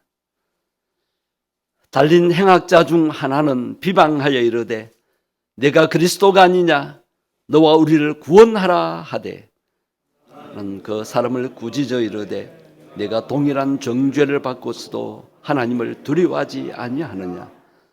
우리는 우리가 행한 일에 상당한 보응을 받는 것이니 이에 당연하거니와 이 사람이 행한 것은 옳지 않은 것이 없느니라 하고 이르되 예수여 당신의 나라에 임하실 때에 나를 기억하소서 하니. 같이 보시겠습니다. 예수께서 이르시되 내가 진실로 네게 이르노니 오늘 내가 나와 함께 낙원에 있으리라 하시니라. 아멘. 오늘 아침 설교는 여러분이 주일날 받으신 십자가 유산 그리고 다음 세대라는 소책자에 실린 내용입니다. 자, 첫날 말씀이 길선주 목사님의 말씀인데 평양 대부흥운동을 시작하셨고 새벽기도회를 처음 시작한 길선주 목사님의 설교를 각색해서 좀 쉽게 전하고자 합니다. 예수님께서 십자가에 매달리셨을 때 강도라 불림받던 두 사람 역시 함께 십자가에 매달렸습니다. 오늘 본문에서는 행악자라고 나오는데 마가복음 그리고 마태복음에서는 두 강도라고 그렇게 기록되어 있습니다. 자, 오른편 왼편의 강도들도 십자가에 달렸다 그렇게 표현했고 구원받은 강도가 오른편이다 뭐 그것은 없지만은 편의상 오른편 왼편으로 나누어서 그렇게 표현을 하고자 합니다. 왼편 강도는 십자가에 함께 같이 매달려 있으면서도 예수님을 조롱했습니다. 그 사람과 달리 오른편 강도는 죽기 직전에 구원을 받게 되죠. 평생을 죄만 짓던 강도가 이처럼 단시간 내에 구원을 얻는 것이 이해가 되지 않을 수도 있습니다. 그러나 비록 단시간이었을지라도 그가 신자로서 자격을 완성한 것이 분명합니다. 몇 가지 조건들이 증명을 하고 있습니다. 구원 얻는 신앙의 첫 번째는 믿음입니다. 왼편 강도는 예수님을 비방했지만 오른편 그 비방한 내용을 39절에서 볼 수 있습니다. 39절에 한번 보십시오. 달린 행악자 중 하나는 비방하여 이르되 내가 그리스도가 아니냐 너와 우리를 구원하라. 자, 뭐라고 비방했습니까? 내가 정말 그리스도냐 메시아냐 너 자신이 그렇지 않았느냐 만약 그렇다면 너와 우리를 구원하라. 조롱하는 말입니다. 비방하는 말입니다. 그렇지만 오른편 강도는 이 왼편 강도를 향해서 어떻게 말합니까? 꾸짖음 말합니다. 그 말씀이 40절 말씀입니다. 하나는 그 사람을 꾸짖어 이르되 네가 동일한 정죄를 받고서도 하나님을 두려워하지 아니하느냐. 자, 오른편 강도는 하나님을 두려워하면서 예수님을 비방하는 이 왼편 강도를 꾸짖습니다. 이 강도는 그 어떤 신비한 이적을 경험하지 못했지만 자신들과 함께 십자가 위에서 무력하게 죽어가고 있는 예수님을 하나님이라고 고백하고 있습니다. 그는 분명 예수가 그리스도이심을 믿었습니다. 즉 메시아이심을 믿었던 것입니다. 이 믿음으로 그는 구원받았습니다. 자, 두 번째 구원받는 두 번째 증거는 회개입니다. 그는 분명 자신의 죄를 절실히 회개한 것을 보게 됩니다. 여러분, 만약 십자가에 매달리면 그 십자가의 형태를 주는 극심한 고통당하기 때문에 누구든지 울부짖으며 세상과 사람들을 저주하며 그렇게 죽게 될 것이지요. 그러나 이 오른편 강도는 죄님을 깨달았고 회개하고 있습니다. 오늘 보면 41장 상반절입니다. 41절 상반절. 우리가 행한 일에 상당한 보응을 받는 것이니 이에 당연하거니와. 자신들의 행한 행악 때문에 이 십자가 형벌을 받는 것은 우리는 당연한 것이다. 자신의 죄를 알고 있습니다. 그래서 당연히 이 형벌을 받아야 된다고 그렇게 여기고 있습니다. 그의 고백이 바로 회개의 증거라고 할 수가 있습니다. 손과 발의 찢김으로 가해진 고통보다 양심이 찢기며 가해진 그 고통이 더 크기에 더는 견딜 수 없어 참회가 일어났던 것이었습니다. 세 번째, 신자가 할 일은 예수를 증거하는 일입니다. 예수님을 둘러싼 모든 이들이 예수님이 죄인이라고 소리 높여 외치고 있었습니다. 이때 지금껏 예수를 따르던 모든 이들이 침묵하였습니다.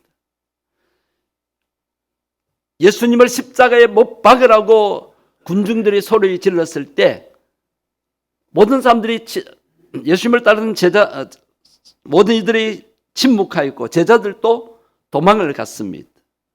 심지어 수제자인 베드로는 도망갈 수가 없어서 양심상 멀찍이 따라갔다가 예수님을 모른다고 3번이나 부인을 했습니다. 그러나 이 우편 강도는 홀로 십자가의 고통을 당하면서도 예수님의 어려움을 증거했습니다. 오늘 본문 41절 하반절입니다. 하반절을 보십시오. 이 사람이 행한 것은 옳지 않은 것이 없느니라.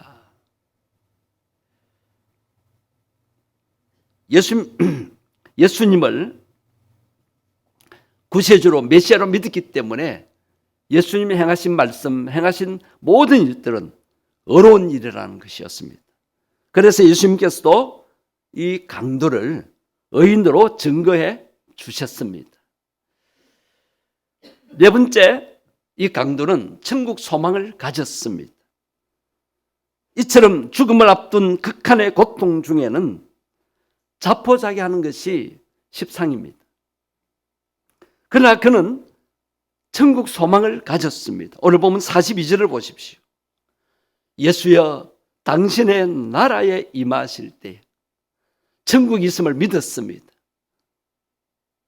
자신도 죄 사함받고 구원받아 천국 가기를 원했습니다. 그래서 당신의 나라에 임하실 때에 나를 기억하소서라고 간구합니다.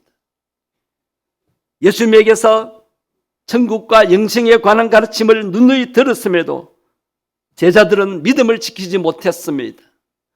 영생을 믿지 못했습니다. 죽어도 다시 부활하는 그 말씀을 믿지 못했습니다. 그러나 이 우편 강도는 십자가에서 죽어가는 예수님을 믿고 천국, 즉 영생을 구했던 것입니다. 마지막으로 죽음 직전에 고통 가운데서 그는 기도했습니다. 그는 최후의 핏방을 흘리며 이렇게 기도합니다. 예수님 당신의 나라에 임하실 때에 나를 기억하소서, 나를 생각하시옵소서. 인생의 마지막 호흡과 함께 내뱉었던 이 기도는 어쩌면 그의 생애 전부의 시간과 맞바꾼 기도와 다름없다고 할 수 있습니다. 예수님께서는 이 강도의 간구를 어떻게 하셨습니까? 외면하지 않으셨습니다. 거절하지 않으셨습니다. 너는 평생 죄만 짓고 나쁜 짓만 행했는데 어떻게 구원받기를 바라느냐라고 책망하지 않으셨습니다. 오늘 보면 끝부분 43절에 가서 보면 예수님께서 내가 진실로 진실로 내게 이르노니, 자, 진실로 두 번이나 말씀하십니다. 예수님의 말씀이 참 말씀입니다. 오늘 내가 나와 함께 낙원에 있으리라. 천국 영생을 선포하셨습니다. 구원을 선포해 주셨습니다. 우리 예수님은 스스로 강도가 된 제자 가룟 유다를 잃으셨으나 죽음의 순간에 아이러니하게도 잃어버린 한 마리 양을 되찾는 기쁨을 보게 되었습니다. 우편강도는 진정 예수님의 제자였습니다. 이런 연유로 그에게 구원이 선포되었던 것입니다. 죽음 직전에 구원받은 이 오른편 강도를 통해서 우리가 뭘 깨달을 수가 있습니까? 아무리 큰 죄를 지었어도, 아무리 많은 죄를 지었어도 용서받지 못할 죄는 없습니다. 예수님을 구주로 믿고 회개하기만 하면 구원받는 것입니다. 구원은 공로로 받는 것이 아니고 예수님을 구원자로 믿고 자신이 죄인임을 회개하고 천국을 소망하는 자는 구원을 받습니다. 예수님이 어려운 자로서 우리를 구원하러 오셨다라고 증거하는 자는 구원받은 자입니다. 구원받은 자는 천국 소망을 가지고 삽니다. 죽음도 두려워하지 않습니다. 죽음 후에 부활이 있음을 믿습니다. 구원받은 사람은 죽음 직전에도 기도합니다. 여러분, 죽음을 두려워하지 마시고 천국에 갈 것을 믿고 기도로 내 영혼을 아버지 하나님께 부탁합니다. 그런 기도를 우리도 드렸으면 좋겠습니다. 우리가 작정하여 기도하고 있는 예비신자, 4월 30일 초청주일에 초청할 대상자들, 아직도 믿지 않고 있는, 교회 나오지 않고 있는 우리 불신 가족들, 우리 친척들, 내 친한 친구들, 이들도 구원받을 수 있습니다. 그런데 초청주일에 왔던 많은 사람들이 그 다음에 안 오는 이유를 살펴보니까 술을 못 끊었어, 담배를 못 끊었어, 세상 재미를 못 끊었어, 나중에 오겠다고. 여러분, 그 마음을 이해해 주셔야 됩니다. 자신의 힘으로 술, 담배 끊고 세상의 쾌락 끊고 오기 힘듭니다. 술 마셔도 됩니다. 괜찮습니다. 주일 예배 때만 술 냄새 안 풍기면 됩니다. 담배 피워도 됩니다. 그러나 주일은 안 피워야 됩니다. 그렇게 우리 이야기하면서 술, 담배 해도 얼마든지 교회 와서, 그렇기 때문에 모두가 다 죄인이기 때문에 예배 시간에 말씀 듣고 회개하고 예수님 이름으로 기도하여 용서받아야 되지 않습니까? 우리 이렇게 가르쳐 줘야 됩니다. 이들이 교회 딱 와서 보면, 교회 다니는 사람들처럼 우리는 술, 담배 끊어야 되고 세속의 모든 것을 끊어야 되구나, 그렇게 생각하니까 교회를 지금 못 오고 있는 것입니다.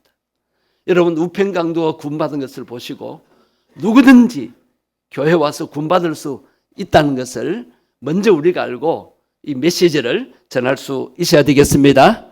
기도의 열정을 회복하라, 13번째 아침입니다. 오늘 주시는 말씀 누가복음 22장 39절에서 40절까지 말씀입니다. 시험에 들지 않게 기도하라는 제목으로 오늘 말씀을 나누게 되는데, 그 본문은 누가복음 22장 39절과 40절 말씀입니다. 한 절씩 교독하시겠습니다. 예수께서 나가사 섭관을 따라 감람산에 가시매 제자들도 따라갔더니 그곳에 이르러 그들에게 이르시되 유혹에 빠지지 않게 기도하라 하시고. 만약 예수님께서 겟세마네 동산에서 최후의 기도를 하지 않으셨다면 십자가 지지 않으셨을 것입니다. 못 지셨을 것입니다. 만약 예수님께서 고통당하지 않으셨다면, 만약 예수님께서 십자가를 지지 않으셨다면 우리의 구원이 어떻게 이루어질 수 있었겠습니까? 만약 예수님이 욕들을 먹으시고 무시당하시고 자존심 상하지 않으셨다면 우리가 어떻게 속상한 마음으로, 상처받은 마음으로 이 험한 세상 이겨낼 수 있겠습니까? 모든 것이 다 예수님의 은혜이며 또 사랑인 줄 깨닫고 감사드립니다. 우리 한번 고백하십시다. 주님 감사합니다. 진실로 감사합니다. 주님 사랑합니다. 정말로 사랑합니다. 주님 의지합니다. 저희들은 부족하고 연약합니다. 더욱 주님을 의지합니다.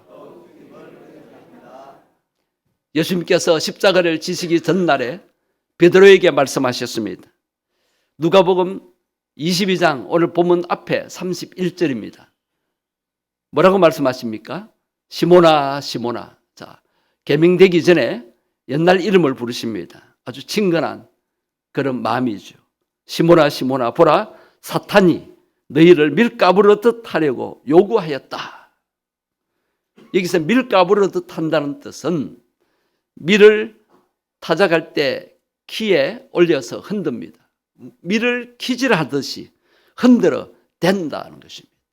사탄이 예수님께 와서 저 베드로를 비롯한 제자들 내가 그 믿음을 한번 흔들어 보겠습니다 라고 요구했다는 것입니다.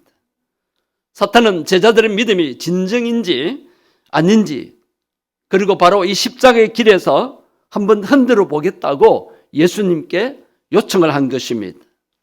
과거 사탄은 욥의 신앙이 진짜인지 아닌지 한번 고난을 통해서 그 신앙을 시험해 보겠다고 흔들어 보겠다라고 하나님께 요구한 적이 있지 않았습니까? 이처럼 사탄은 예수님이 십자가를 지려 하실 때에 제자들의 영혼을 요구한 것입니다. 즉 시험해 보겠다는 것입니다. 3년 동안 제자 훈련 받은 제자들의 믿음이 진짜 믿음인지 가짜 믿음인지 한번 시험해 보겠다는 겁니다. 여러분, 환난이 오는 때는, 고난이 오는 때는 시험의 때인 것을 아셔야 합니다. 누가 시험합니까? 마귀가 시험합니다. 희생의 십자가를 져야 하는 때도 바로 시험의 때였습니다. 이때 제자들은 깨어 기도해야 했지요. 자, 베드로의 장담을 한번 보십시오. 오늘 밤에 예수님께서 오늘 밤에 닭 울기 전에 너희들이 다 나를 버리리라. 너희들이 다 나를 버리고 도망갈 것이다. 그렇게 말할 때 수지자답게 베드로는 어디든지 주님과 함께 가겠습니다. 아니다. 오늘 밤 새벽 닭 울기 전에 내가 3번 나를 부인할 것이다. 그렇게 경고하셨지만 아닙니다. 저는 죽는 자리에까지 나아가겠습니다. 그렇게 큰 소리 쳤지만 결국 사탄의 시험 앞에 그는 미끄러지고 말았습니다. 수제자로서 예수님을 모른다라고 맹세까지 하며 저주까지 하며 3번까지 부인하지 않았습니까? 왜 그렇습니까?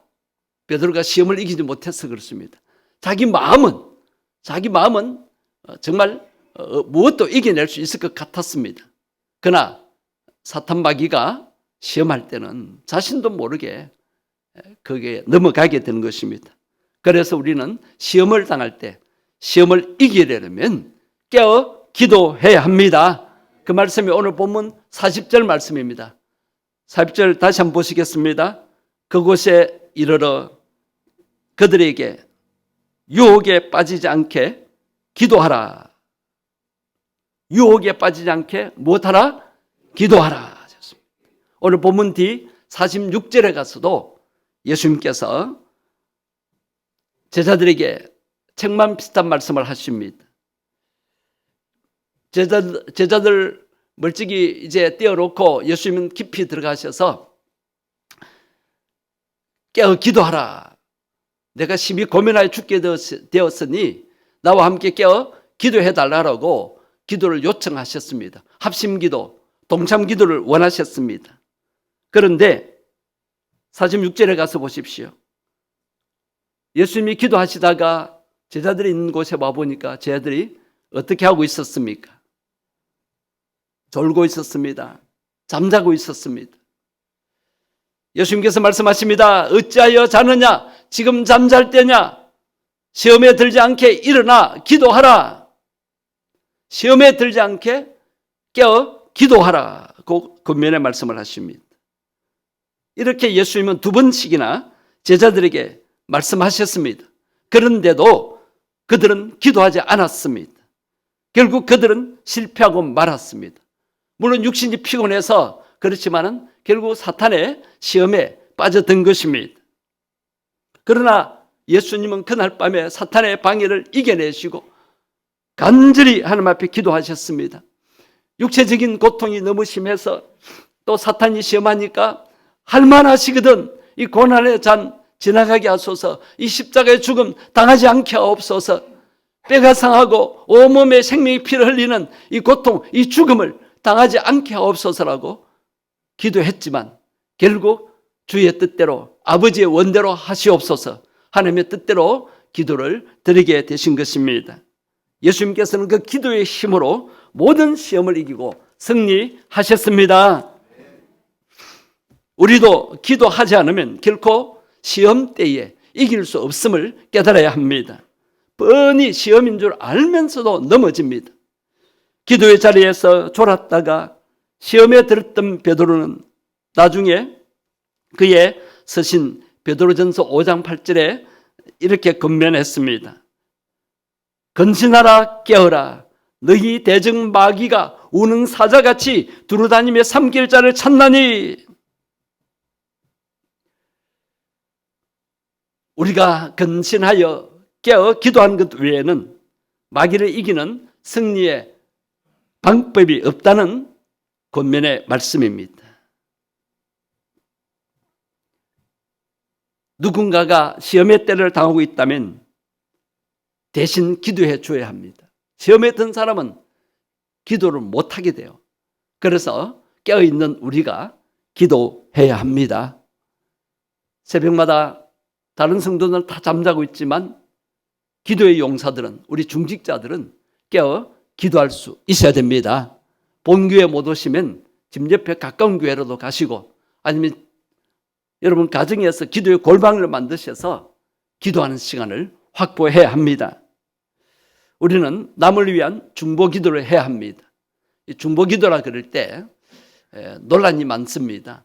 예수님만이 중보자시고 지금도 하나님 우편에서 예수님이 우리를 위하여 중보 기도하시는데 어떻게 우리가 감히 예수님처럼 중보자가 될 수 있느냐, 그런 논란인데, 그것은 로마 천주교와 그렇게 영적 전쟁할 때 칼빈이 그렇게 표현한 것입니다.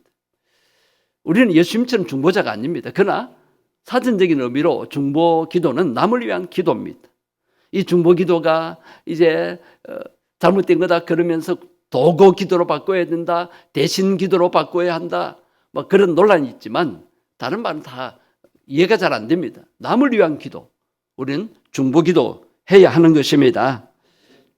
주님의 기도 때문에 비록 베드로는 일시적으로 넘어졌고 마귀 시험에 넘어갔지만 완전히 믿음에서 떨어지지는 아니했습니다.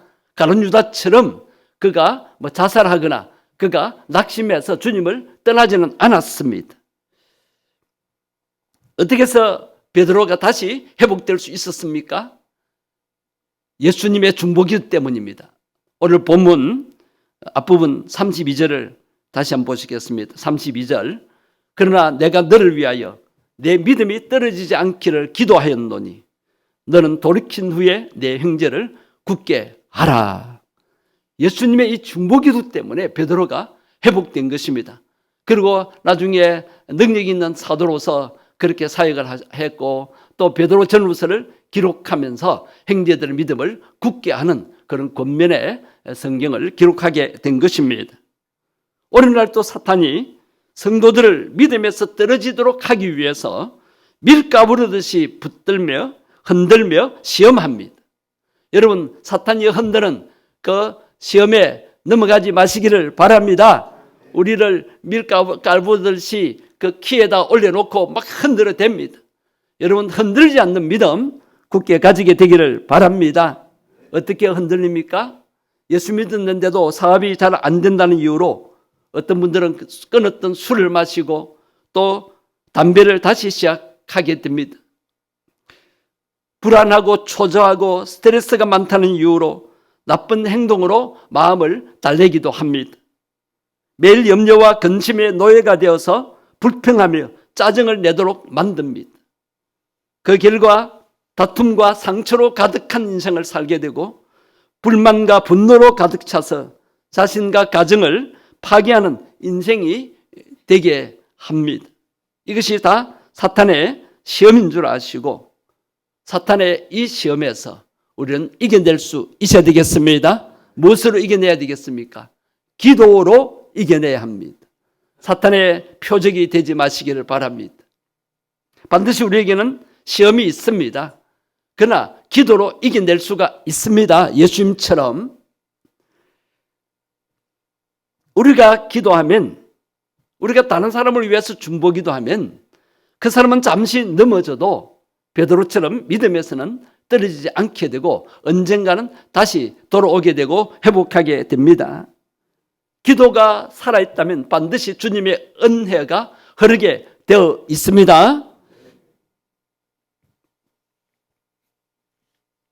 우리가 기도하고 있는 예비신자를 위해서 여러분 더욱 그 영혼을 사랑하는 마음으로 간절히 기도해 주십시오. 그리고 교회 다니다가 낙심한 사람들, 또 별것 아닌 것에 시험 들어서 지금 교회를 안 나오고 있는 분들, 나의 말과 내 행동 때문에, 내 욕심 때문에, 내 성격 때문에 시험 들어서 교회 안 나오고 있고 실족하는 그런 분들을 위해서 우리는 책임을 지고 중보기도 할 수 있어야 되겠습니다. 그리고 장기적으로 결석하는 분들, 마귀의 시험에서 세속으로 가고 먹고 살기에 바쁘고 내 힘으로 살 수 있다는 그런 믿음 없는 생각을 마귀가 집어넣어 주어서 하나님 떠나 살고 있습니다. 내가 돈 많이 벌어서 교회 와서 행세해야지, 그런 교만한 마음도 있습니다. 하나님이 원하시는 것은 돈이 아닙니다. 세상의 명예나 권세가 아닙니다. 세상에서 잘 나가서 교회 와서 자랑하라고 교회 다니는 것이 아닙니다. 예수님을 나의 구세주로 믿고 나는 죄인임을 깨닫고 날마다 예배하고 기도함으로써 우리가 죄를 정결케 씻음받고 예수님의 십자가 보혈로 새롭게 되고 우리 영혼이 성령의 능력으로 강건하게 되어서 이 험한 세상에서 하나님의 뜻대로 살아야 하는 것이 바로 신앙 생활입니다. 교회 안 오는 많은 분들이 이 사실을 모르기 때문에 마귀의 시험에 빠져서 저렇게 마음이 흔들리다가 낙심 중에 있습니다. 이런 자들을 위해서 우리가 계속 중보기도 할 수 있어야 되겠습니다. 우리가 기도를 포기하지 않으면 저들의 믿음에서 떨어지지 않을 것입니다. 또한 우리가 기도해 주는 그 사람을 사랑함으로 계속 기도할 때 믿음에서 떨어지지 않게 할 수가 있습니다. 그렇기 때문에 우리 자신을 위해서도 계속 깨어 기도할 뿐만 아니라 다른 사람을 위해서도 또 시험된 사람을 위해서 낙심된 사람들을 위해서 우리는 계속 중보기도 할 수 있어야 되겠습니다. 시험에 들지 않게 깨어 기도하라. 이 말씀을 평생 기억하면서 내가 영적으로 좀 혼탁해지고 영적으로 힘을 잃고 또 세상적인 생각이 들고 이상한 생각이 들 때 내가 기도하지 못해서 그렇구나. 여러분 기도의 자리에 놓으시고 깨어 기도하는 시간을 확보하시기를 바랍니다. 그리고 다른 사람을 위한 중보기도, 도고기도를 계속하셔서 다른 사람의 영혼을 굳세게 할 수 있는 삶을 살아가시기를 주의 이름으로 축복합니다. 여러분 정말 예수님이 우리 죄를 위하여 대신 죽으셨음을 믿습니까? 네. 진짜로 분명히 죽으셨던 예수님이 사흘 만에 부활하셨음을 믿습니까? 네. 여러분 어떻게 믿으세요? 예수님 부활하신 모습을 보신 적이 있습니까? 2000년 전에 우리가 없었어요. 그런데 어떻게 믿을 수 있습니까? 네, 그렇습니다. 기록된 말씀으로 우리가 믿습니다. 왜? 예수님께서 약속하신 말씀대로 십자가에 죽으셨다가 살아나셨기 때문입니다. 성경 말씀대로 살아나셨음을 믿을 때에 우리의 삶에 어떤 변화가 있게 될까요? 먼저 의심이 믿음으로 바뀌게 됩니다. 여러분들이 예배 생활하고 신앙생활할 때 의심나는 부분들이 있을 겁니다. 정말 그런가? 말씀을 들을 때 의심이 될 때가 있을 것입니다. 그러나 부활하신 주님을 만나면 그 사실을 믿으면 우리에게 있는 의심은 물러가고 믿음이 강하게 생길 줄 믿습니다. 오늘 본문 25절 말씀을 한번 보십시오. 오늘 본문 앞에 25절을 보시면 이르시되 미련하고 선지자들이 말한 모든 것을 마음에 더디 믿는 자들이여. 오늘 본문을 길어서 못 읽었습니다. 그래서 제가 구절구절 이야기하면서 보실 때 같이 보시면 됩니다. 누가복음 24장 25절부터 계속되는데 25절 같이 읽겠습니다. 이르시되 미련하고 선지자들이 말한 모든 것을 마음에 더디 믿는 자들이여. 그전에는 예수님이 부활하셨음을 믿지 못했어요. 또 성경에 관한 선지자들이 예언한 말씀을 더디 믿었습니다. 그런데 27절에 가서 보면 예수님께서 예수님의 자신에 관한 십자가 죽으심과 부활에 관한 말씀을 설명해 줍니다. 27절 보세요. 이에 모세와 모든 선지자의 글로 시작하여, 여기서 모세는 모세 오경을 의미하고 또 모든 선지자의 글은 무슨 성경을 의미합니까? 선지서, 대선지서, 소선지서에 관한 말씀입니다. 구약의 창출 내민신 모세 오경과 또 모든 선지서에 있는 말씀을 시작으로 자신에 관한 그 예언의 말씀을 자세히 설명하십니다. 모든 성경에 기록된 바 미리 하나님이 선지자들을 통하여서 예수님의 십자가 죽으심과 부활에 관한 말씀을 예언하셨던 것입니다. 예언된 말씀, 약속된 말씀대로 예수님이 오셔서 죽으셨다는 것입니다. 처음에 이 사실을 믿지 못해서 엠마오로 낙향하던 두 제자, 그들이 예수님의 풀어주시는 말씀을 듣고 부활을 확신하게 되었습니다. 자, 오늘 보면 그 뒤에 있는 고린도전서 15장 3절로 가서 한번 보십시오. 고린도전서 15장 3절. 내가 받은 것을 먼저 너에게 전하였노니. 자, 사도 바울이 성령의 감동으로 받은 말씀입니다.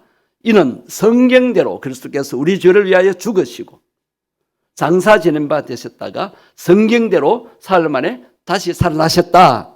자, 여러분, 성경대로 죽으셨습니다.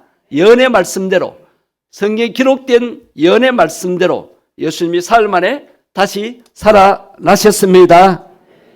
여러분, 우리 기독교의 신앙은 말씀 신앙입니다. 말씀을 믿습니다. 세상의 그 어떤 것을 믿지 않습니다. 기록된 성경 말씀대로 우리가 신앙생활하는 것입니다. 그래서 성경 말씀대로 믿는 믿음이 중요한 것입니다. 왜 예수님이 메시아가 되십니까? 세상에 많은 성인군자들이 많은데 왜 예수님만이 우리가 믿어야 할 구세주입니까? 거기에 대한 답을 여러분이 해줄 수 있어야 됩니다. 예수님만이 언약의 메시아로 오셨기 때문입니다. 세상의 사이비 종파의 교주들은 다 예수님의 자리에 앉아 있는데 이들은 약속하신 예수님이 하나님이 예언하신 하나님이 미리 언약하신 메시아가 아니라는 것입니다. 그들도 구원받아야 할 죄인들입니다.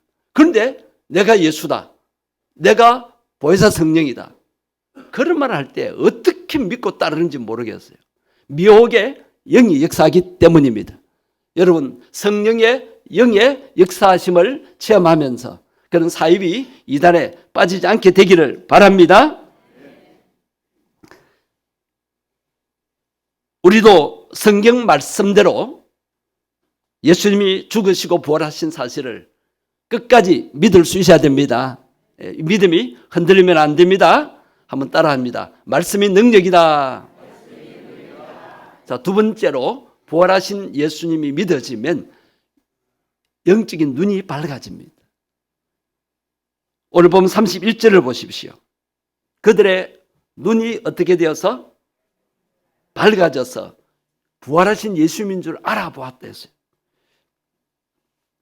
오늘 보면 앞에 있는 16절에 보면 처음에는 예수님이 함께 동행하는 줄도 동행하는데 길을 가는데 예수님이 나타나서 동행하는데 얼굴을 보았겠죠. 그때도 부활하신 예수님인 줄 알아보지는 못했어요. 자, 부활체는 살아있을 때와 아마 더 영광스러운 그런 모습이었을 것 같습니다. 그러니까 육신의 눈으로 볼 때 부활하신 주님을 못 알아본 거예요. 그런데 그들의 영안이 떠져서 영적 눈이 밝아져서 부활하신 예수님인 줄 알아보았다는 것입니다. 여러분, 우리도 예수님을 보지 못하고 믿습니다. 그러나 부활이 확신되어지면, 부활의 영으로 충만하면 우리의 영안도 열리게 되고 영적 눈이 밝아질 줄 믿습니다. 모든 성도님들의 영적 눈이 밝아지기를 축복합니다. 어떻게 밝아졌습니까? 오늘 보면 30절에 보면 예수님께서 식사하실 때 떡을 가지시고 빵을 가지시고 축사하시면서 나눠주셨어요. 성찬식을 거행했어요. 예수님이 떼어주는 그 성찬을 받을 때 영적 눈이 밝아져서 예수님인 줄 알아보게 됐다는 것입니다. 그리고 32절에 가서 보면 길 가실 때 성경 말씀을 풀어주실 때 그들의 가슴이 뜨거워졌다고 했습니다.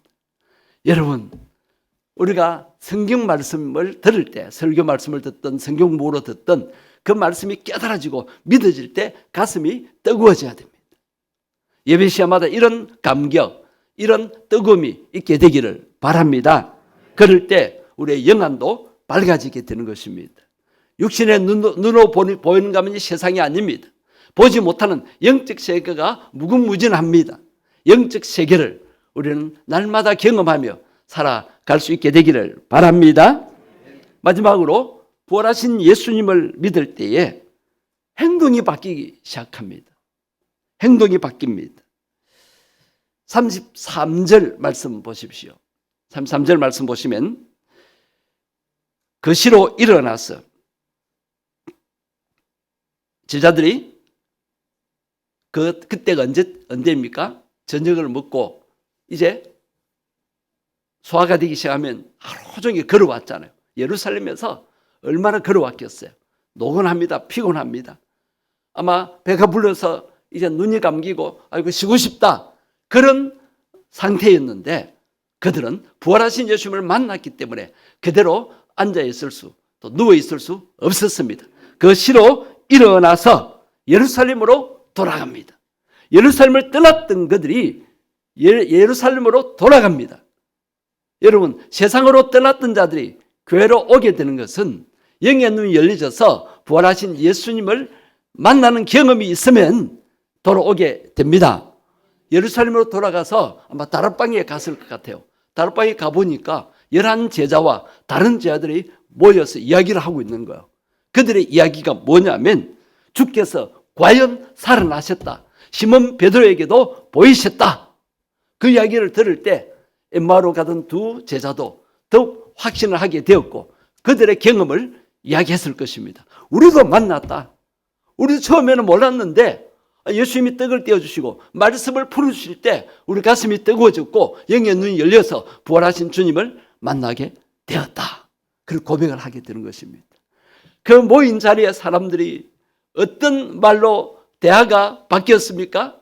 그전에는 예수님이 죽어서 어떻게 우리도 잡혀가면 어떻게 할 절망이다. 예수님이 우리나라를 로마에서 해방시켜 주실 줄 알았는데 그만 힘없이 도살장에 끌려가는 양처럼 무력하게 그냥 죽어버렸어서 우리 어떻게 막 이런 절망적인 말, 슬픔의 말, 우울한 말들을 하게 되었을 것입니다. 그러나 부활하신 예수님을 만난 후에는 그들의 말투가 바뀌어졌습니다. 대화의 주제가 바뀌어졌습니다. 여러분, 오늘 부활절만이라도 우리가 식사하면서 식사 후에 이야기하면서 또 연합예배 버스 타고 가면서 우리의 대화가 예수님이 부활하셨고 그 예수님의 부활이 나의 부활이고 예수님이 부활의 영으로 나타나시고 부활의 빛을 비춰주심으로 이 세상이 달라질 것이다. 내 삶도 달라져야 되겠다. 이러한 대화가 주제가 되었으면 좋겠습니다. 예수님 부활의 영으로 임하십니다. 부활의 빛을 비춰주시기를 원하십니다. 이 어두운 세상에 거룩한 빛이 비치기를 원합니다. 우리의 어두운 마음에 생명의 빛이 비치기를 축복합니다. 절망하고 낙심한 자들에게 소망의 빛이 비치기를 원합니다. 주님의 일에 수고하고 헌신하는 분들에게 영광의 빛이 충만하게 되기를 바랍니다. 우리가 이 부활절날 예수님의 부활을 기뻐해야 됩니다. 부활을 찬양해야 됩니다. 우리가 고난주간 지나오면서 고난주간은 40일 전부터 묵상하면서 얼마나 고난에 관한 찬양을 많이 합니까? 근데 부활절은 하루입니다. 하루 동안에 우리의 입술에서 예수님 부활하셨다는 부활 찬송이 계속 나와야 되겠습니다. 예수님 영광스러운 부활하셨어요. 우리도 죽어도 다시 살고 영원한 생명을 누리게 될 것입니다. 얼마나 감사한 일입니까? 그런데 이 영광스러운 부활이 그냥 이루어진 것이 아니에요. 예수님이 죽으심으로 부활하시게 되었습니다. 예수님이 십자가를 지셨기 때문에 부활의 영광을 맞이하게 된 것입니다. 예수님이 희생하셨기 때문에 우리를 살려주시고 놀라운 영적 유익을 우리가 누리게 되었습니다. 예수님이 고난당하심으로 예수님 우리가 아플 것, 우리가 당할 묵은 인생의 짐을 다 담당하시고 질병의 짐까지 짊어지셨기 때문에 우리가 나음을 입고 짐을 내려놓고 평안을 누리고 안식하게 되고 하늘의 축복을 받게 되었습니다. 이 부활절날 여러분 괴롭히는 모든 우울한 감정들 다 사라지게 되고 여러분 심령의 생명력이 부활의 생명력이 충만하게 되기를 바랍니다. 여러분 질병이 다 떠나가고 예수님이 아프셨기 때문에 나음을 입는 놀라운 부활의 능력이 여러분의 몸과 마음과 정신에 임하게 되기를 축복합니다.